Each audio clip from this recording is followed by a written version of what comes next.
me check time. Okay, we have time. So let's start next chapter. Quickly check. Okay. So then next chapter, number 19 is sharing. Gazes, right? Gazes sharing is one of 39 Melachos of Shabbos. The Melach of sharing is defined as removing from the body of the person or other creature something that grows from the body, such as hair or nails. Plucking or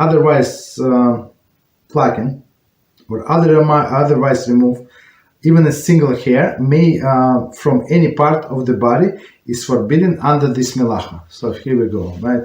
So sharing was on. They would in a Mishkan they would remove the hairs from the animal hides.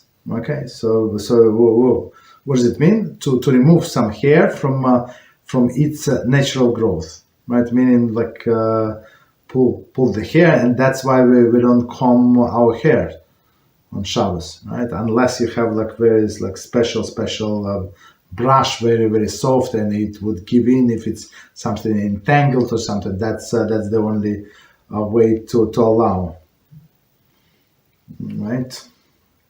So plucking the hair. Okay, so continue. Shearing is forbidden on Yom Tov as on Shabbos, with one exception. On Shabbos it is forbidden to pluck feathers from either the live or a dead chicken. Right? On Yom Tov it is permitted to pluck the feathers from slaughtered chicken, since in this case the melacha is done for the preparation of the food. So sharing is not before we continue. So sharing is not needed for preparation of the food, right? What is needed, as we said in the previous chapter, the skinning. So you just remove the skin and you can proceed with the food preparation. This hide can wait until tomorrow. Then nothing is going to happen to it.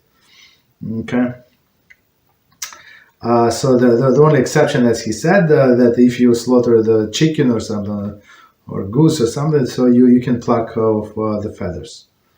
Very interesting. So second, and of course, as you understand, the second issue, I think it's bigger issue than the combing the hair is actually the nails, right? So some people like to bite their nails. That's the issue. However, this pertains only to the feathers that could not have been plucked before the Yom Tov. For example, chicken was slaughtered on Yom Tov, or just prior to Yom Tov.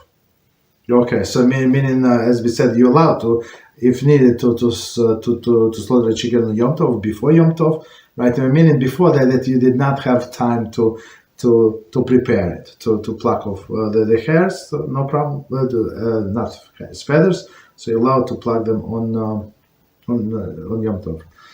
If the feathers could have been plucked before the Yom Tov, one is permitted to do the melacha only by the means of shinui, like any other melacha that could have been done before the Yom Tov, right? As we said in the beginning of this book, so there's two